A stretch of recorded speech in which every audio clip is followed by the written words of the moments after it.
everyone, it's Amanda here, and in today's episode I interviewed James Rogan, having recently completed our HMO mentorship programme with Paul. James has built a property portfolio of 48 rooms valued at £3.8 million and has raised over £1 million in joint venture finance. With Paul's guidance and support, James has transitioned from electrician to property investor. He has found and negotiated deals, completed full-scale developments, raised finance from investors, and successfully refinanced at commercial valuations. Let's check out the episode.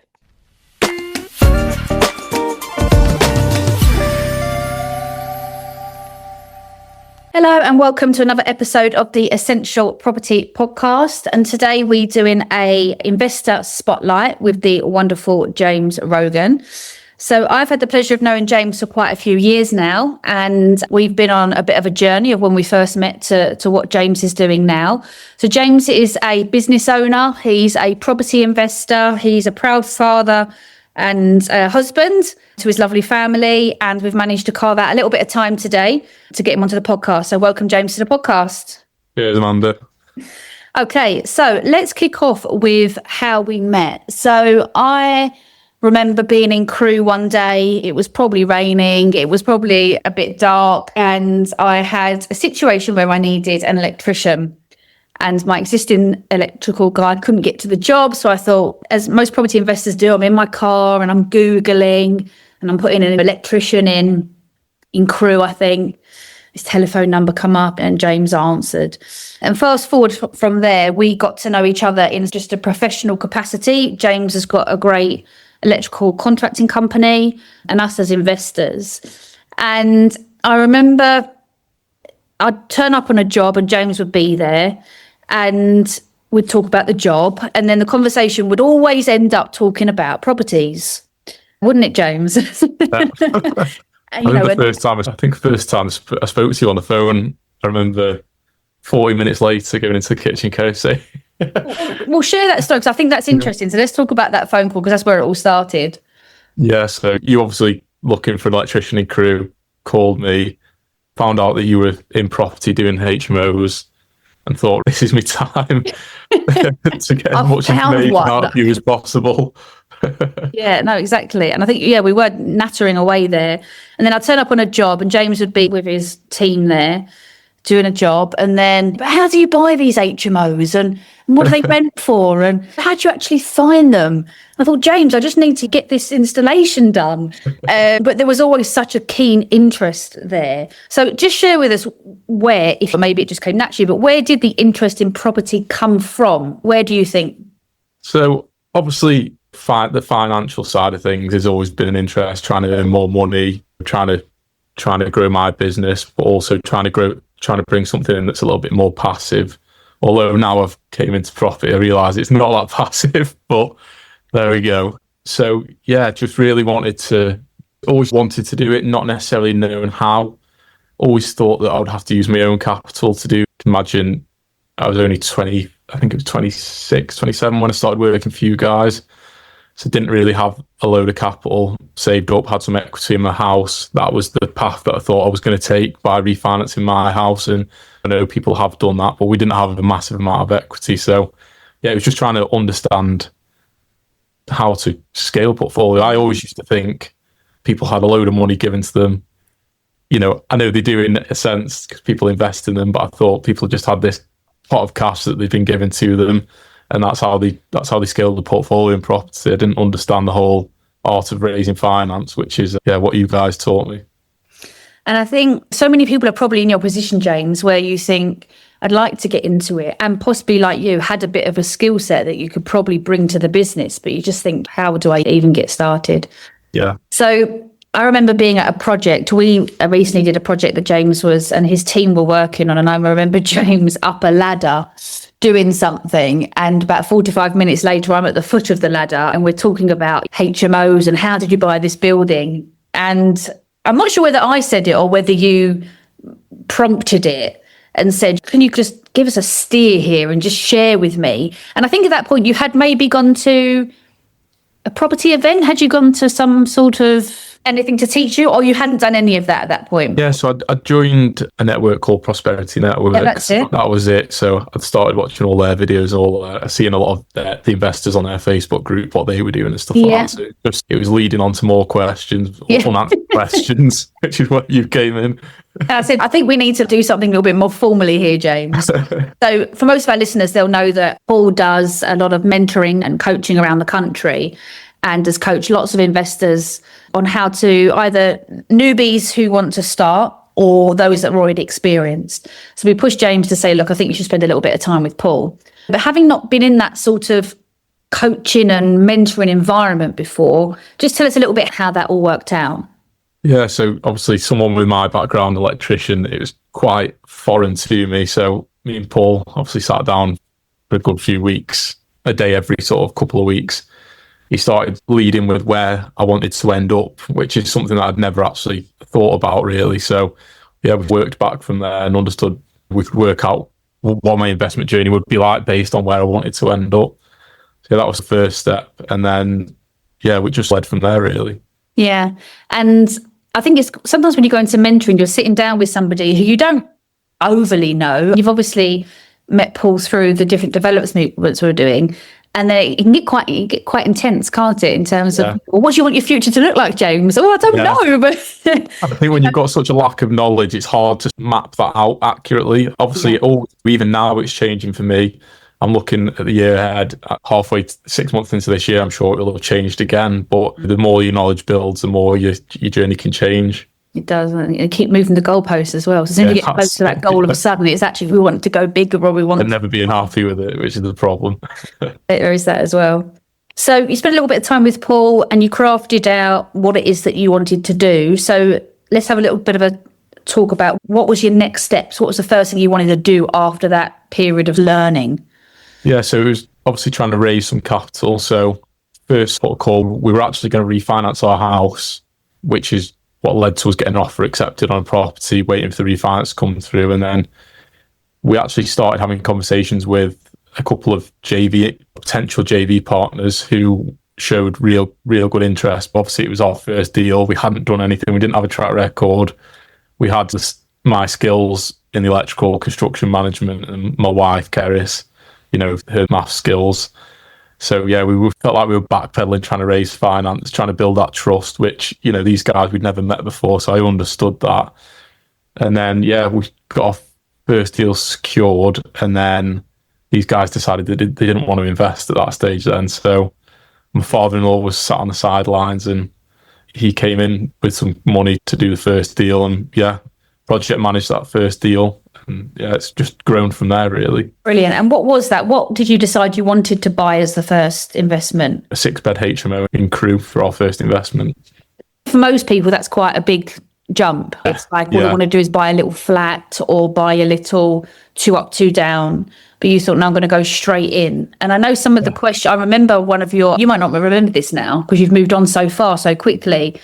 But I remember your biggest concern or question that you kept asking me was, what is it going to get valued at the end? That was almost, and I said, James, I haven't got a crystal ball. I can't guarantee. Yeah. I think that was your biggest concern, wasn't it? Because it was getting the money back out for the this is it. Yeah, trying to recycle as much capital as we could. We were happy leaving. Our investor was happy leaving some funds in. He wasn't concerned about that, but it was just with it being our first one, the whole valuation process. It's very foreign to you on the first one, whereas now I've gained a lot of confidence with the valuations and built relationships. It's made and things I think you went out and spoke to quite a few valuers, didn't you, or other investors? Really try and pin down what do we think this thing's going to be worth. Did you turn up on the day when you got the valuation? Did you meet the valuer? Yes, we turned up and met the valuer, offered him a cup of tea. So how did that whole thing go? Yeah, it went really well. I think we gave him a pack. It wasn't too pushy. It just gave him the facts that he needed to make his decision, rather than trying to tell him, look, this is what we want. We let him form his opinion, but we give him the information based on what we wanted, basically. And I think that's important. There are two schools of thought on that. We have always given the valuation pack, either emailed it before or given it on the day. And there are some people that think it's just too pushy and they've stopped doing it. But I think it's very hard for the valuer to visualize. If you imagine they're doing however many of these every day, to actually visualize what you've done there. And when they see those before pictures and they see the spend. So I think I think it's an interesting point, because I was obviously taking advice from the mortgage brokers, other investors, some investors who didn't invest in HMO, and I got a very mixed response on whether you should provide that pack or not. But now we provided over 7, 8 packs over the last 3-4 years. And what I've realised is you should always provide that pack. Yeah, I agree with you. Based on, we stay with the same valuation company. We've got a relationship with the valuer now. So he knows the quality of the room that we're going to do. He knows the rough spend. And he knows that pack's coming. Yeah, that's it. He asks for it. He'll send me an email 2 days before saying, James, can you send me the pack? Because he knows he has to do his due diligence. He generally does that before he comes out. Any searches he's got to do to find out information about the property. But then he can come there, he can go away that afternoon and he can write up the pack. And he can write up the report. It saves him a hell of a lot of time. He's got all the room sizes on there. He's got the architect's floor plan. It just, yeah. He's making more money by me providing that to him because I'm saving him time. I know it could be selective. It depends on the valuer. You could get a different valuer with a different outlook. You might not like that, but generally we found it really works. We once had a valuer use ours to keep open a fire door. He wedged it to keep over a fire door and then never left the house with it. And I thought, I'm not going to pick it up from underneath the fire door and give it to him for the He didn't need to say anything else. That was enough. So fine, fair enough. But no, I think you're right in what you're doing. And I think with HMOs, it is a bit different because they're not just here to look at the house, are they? They do need to understand the room sizes, the compliance, the money put in and what you are expecting. And do you still do get your own valuation beforehand, or have you done that in the past? No, so to be fair, we haven't done that in the past. So we do get a valuation before we go into the deal, before we complete on the property, we'll get a valuation done. But that's generally because the development finance lender, the bridging lender, wants that. So they just want to know on the back end they're going to get their investment back effectively. Yeah. But in all honesty, even if we weren't using bridging or development, I probably would still do that because it's a solid process. Yeah. I haven't got that uncertainty when I was speaking to you saying, what are we going to get on the back end? You're not going through the development having that. Yeah. That doubt in the back of your mind. You've got that confidence that you're going to achieve that on the back end. Got it. So you've given the game away a little bit there when you said that you've done 7 or 8 packs. That must mean there's about 7 or 8 deals that have taken place, which is phenomenal. Yeah. What period has that been over? Because it's a very short space of time. Yeah, so we did the project in Crewe, so we actually funded that fully in cash. Didn't use any lending on that. So that tied up a lot of funds. That meant we only did 1 deal in, I think it was 8 months. Yeah. And then since that, then we've progressed. We've got another 2 that are complete, and then we've got the remainder are in build or conveyancing currently. Brilliant. And that's over what? So a 2-year period, or yeah, probably say 2-year period. Yeah. Wow, it's brilliant. Okay, so you thought you'll go for HMOs in Crewe, and how did that work out in terms of did they rent well? Were you happy with the whole process? Yeah, brilliant area to be fair. Obviously, Article 4 being there has really changed the dynamics of the area because there's not a lot of development going on there at the minute. People are trying to do stuff on the outskirts, but few and far between the properties that are available. Yeah, demand's high there, as you guys know. Yeah, demand is strong and continues to be, which is good. And I know that you've gone for a very top-end HMO, and everyone you speak to says, I do high-end HMOs. It's like the standard, I do high-end. And it's an ensuite room, and ensuite rooms were high-end at one point, but that's now really standard, isn't it? So just talk us through a little bit in terms of your vision of the rooms that you wanted to create. Yeah, so we just wanted to create a room. Obviously, we intend to hold these properties for the next 15, 20 years, potentially even further with some works in the future. But we just wanted to make sure that the market is going that way. Like you said, everyone's doing the best HMO. Everyone's got the nicest paneling on the walls. Everyone's got the nicest tiles in the ensuite. Everyone is going that way. So I think that those rooms are just going to become the norm long term. Don't get me wrong, some people are still coming into the market with sort of cheaper refurbs, but there's also a market for that. There's also a market for the lower rent. So Yeah, it's difficult. I haven't got a crystal ball, but that's where I can see the market going from my experience. And you've gone down like the kitchenette type route to give as much facilities as possible. Yeah, I just sometimes look at it how I would view it if I was living in an HMO room. I wouldn't want to be sharing fridge space. I wouldn't want to be sharing a cooker. You want to be able to come in, and you don't want to come in at 8 o'clock at night and not be able to get in the kitchen and cook your food. You want to be able to just come in, relax, not have to socialise. Sometimes you just don't want to, do you? You want to just leave yourself to yourself, have your TV on, and cook yourself some tea and go to bed. Yeah, that's the outlook that we have with it. It's keeping it more as self-contained as possible, but still within that sort of HMO environment. Yeah. And you've been getting some sort of record-breaking rents, and houses are full, so that's great. Yeah. So you decided then, okay, I'm going to start replicating this. So the first one was like a bit of a sweat in terms of, is this thing actually is Paul right? Is this actually going to go to plan, or am I going to do it and it's all going to fall on its face? So first one went well. So property number 2, was that Crewe, or did you look at a different area? So property 2 was Stoke. Okay, so slightly different market, but a lot of similarities. So what was that property and how did that go? So that was the same again. So slightly different this time. So we put an L-shaped dormer on.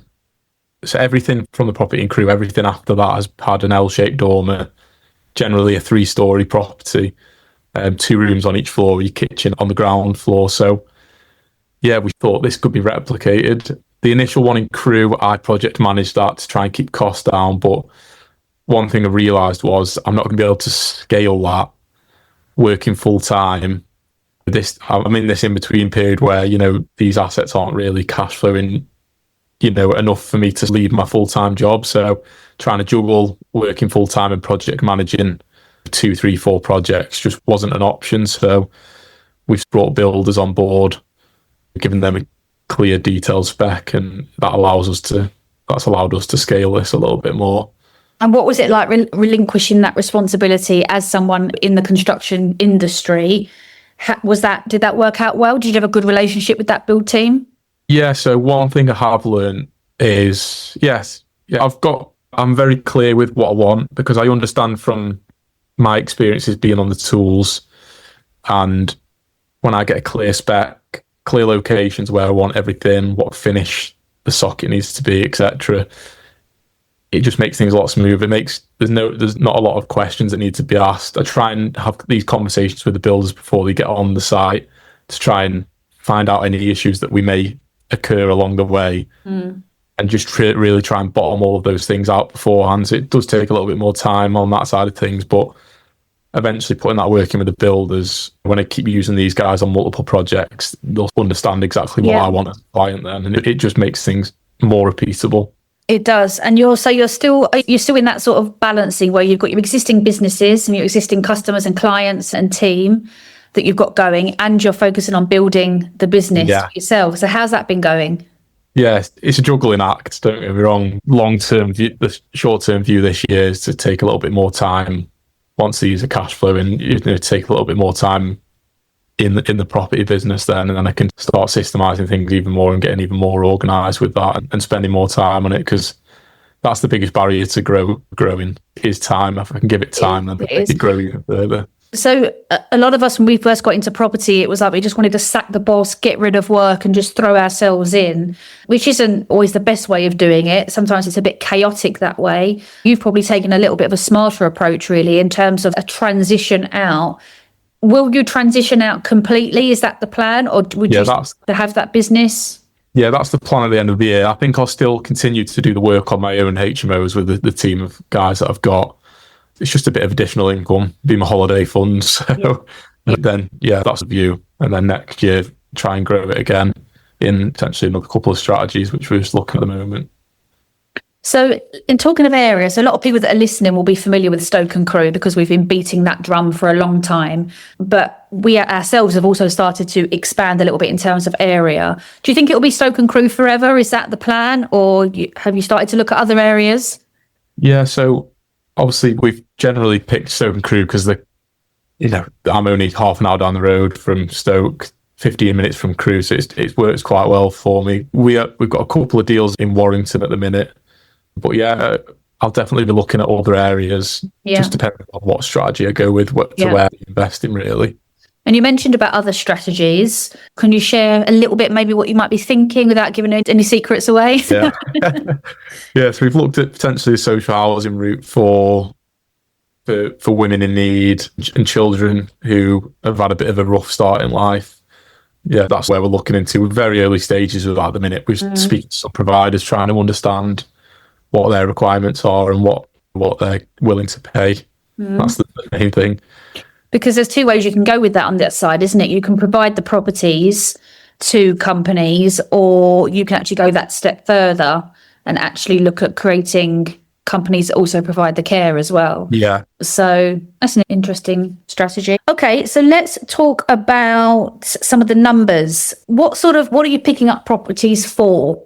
What sort of deals are you getting? And broadly speaking, broadly, we're picking stuff up anywhere from 100,000 all the way up to 145,000. Brilliant. That's some good numbers there. I actually do remember, I think the first one was about 100-ish, wasn't it, or thereabouts? 135, that was in Crewe. The first one, was it 135? Yeah. I remember having a discussion with you on one of them, and you were saying, I'm still not happy, I'm going to try and get him down further. And I said, James, it's a deal. It's a deal. Yeah. Don't lose it. I think this is one of Paul's phrases, isn't it? Don't lose the deal for $5,000 or something. Yeah. Because you'll look back and that'll be nothing. Don't lose the deal for it. But I know you do drive a hard bargain when you're negotiating. But that's great. That's good. I learned from you guys, gave you that electrical price. All about the numbers.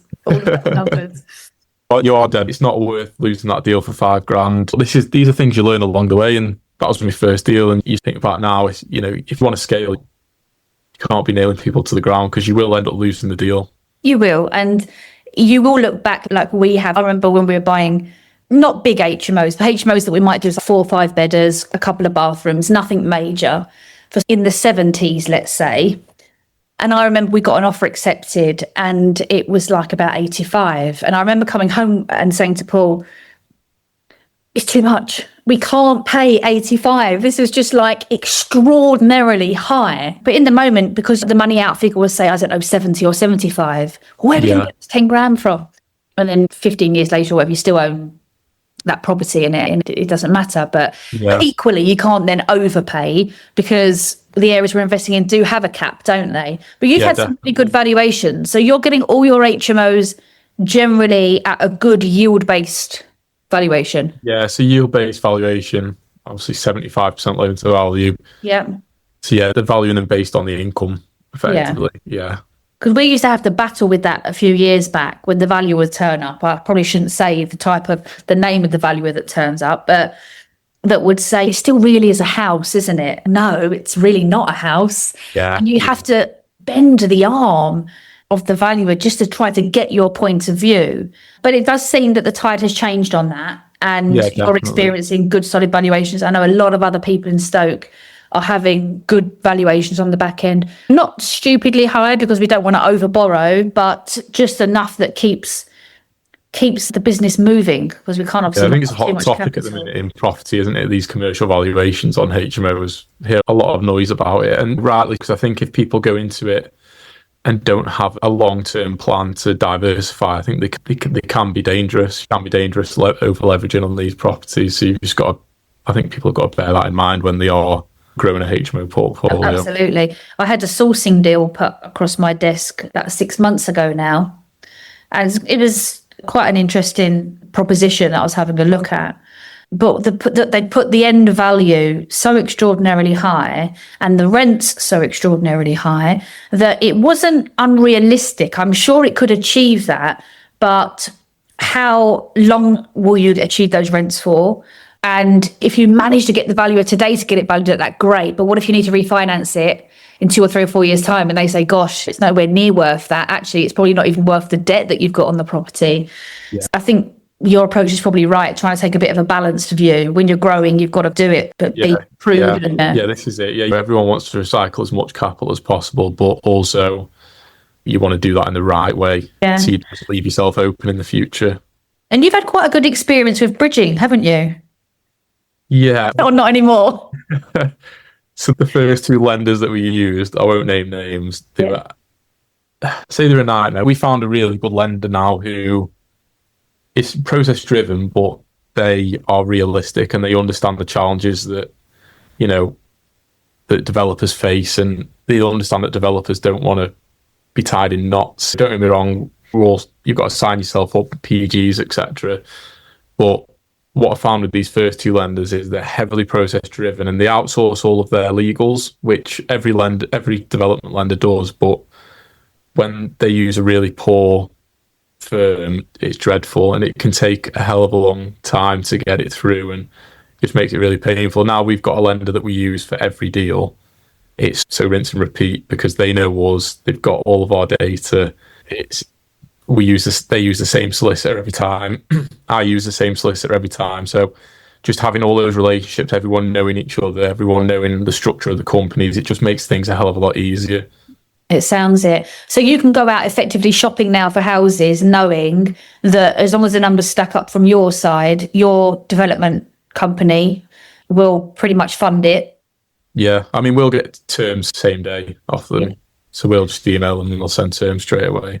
And as long as you can get the back end, which presumably you've now started to build relationships with mortgage companies or brokers. Yeah.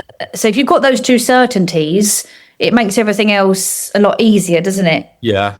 Yeah. And it's funny, when I first got into property, you talk about power team, and it's very cliche, and you raise your eyebrows when you hear that word, don't you, when you first get into property? But it's very true. Like, I wouldn't be able to do what I'm doing if I didn't have the relationships with those key people, whether that be lender, solicitor, architect. Everyone's on the same page. Everyone knows me, knows what I'm doing. Yeah.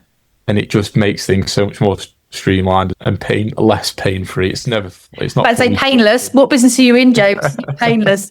No, but a little bit pain-free. I get that. And it's enabling you to scale, which I'm just so pleased to watch from the sidelines. Never will you be up a ladder again having a chat with me about how much is this room going to rent for, because you know it now. And I think it's important to be around people that are doing it, isn't it? Mm-hmm. To give you that sort of belief that if they're doing it, if that Amanda who doesn't have a clue about electricals and construction, if she can buy all these houses, why can't I? But it gives you that kick, doesn't it? To get you on the right track. So this is probably a good time now to ask a little bit about what's next. So you said perhaps you set your plan, but it's always changing or maybe just evolving. So someone who's 2 years in, how far ahead do you look, and what does it look like for you and your business? Yes, we've got a very broad 10-year goal, which is myself and my wife, Kerry's, to be financially free. We've got a target on the board of what that income looks like. But yeah, short-term goals are a year's time. We want to add another 6 to the portfolio, and then that's going to take us to the middle of this year. And then we're going to looking at a couple other strategies to A, diversify, but B, continue creating some income, really. Yeah. So I think you're easily going to smash that. That's not 10 years. I think we're inviting you back on the podcast in about 3 probably, and you've achieved that goal. So fingers crossed. And you've got a young family, so to have the opportunity to be in that position as well at your age is phenomenal, really, isn't it? Yeah. It is. Brilliant. Good. Look, I hope that everyone who's listening has got a feel for James and what he's about and what he's learned. Who do you want to get in contact with you, James? Do you want to talk to anybody? Who do you need in your business that we can tell to come and contact you? Start. I suppose anybody that's in social housing, really, who could add some value to me, and if I can add some value to them, then that'd be great. Just having some chats, seeing what that sector's, and really finding out about what the pitfalls are, what the positives are. And that's one thing that I've said to myself: whatever strategy I go into, I'm going to make sure that I do the correct due diligence and don't just go jumping into something just because you get that shiny penny syndrome. Really try and understand it, and not to the point where you understand it when you're in it, because that's too late then. So anyone that could add value that way it'd be great to chat with them. Super. Brilliant. So if you're listening and you've got some experience in that, then definitely reach out to James. I'll put in the show notes some contact details for James so you can get in touch with him. So thank you for your time. I think we've had a good session there, just understanding a bit about your journey, which has been a whirlwind. And as I say, to watch it from the sidelines has been really fun, actually. And see just how you evolve, because you do evolve as a person, I know Paul talks about this in his mentoring. He says that the person that has gone out in 2 years and bought 6 HMOs and wants to be financially free and has a whole plan is not the same person at the beginning. You evolve, don't you, from a personal development standpoint, the way you think, the vision that you have, your days just look different. Yeah. So it's been good to watch that change. Super. So thanks for your time, James, and we'll catch up again soon. Cheers, Amanda. Thank you.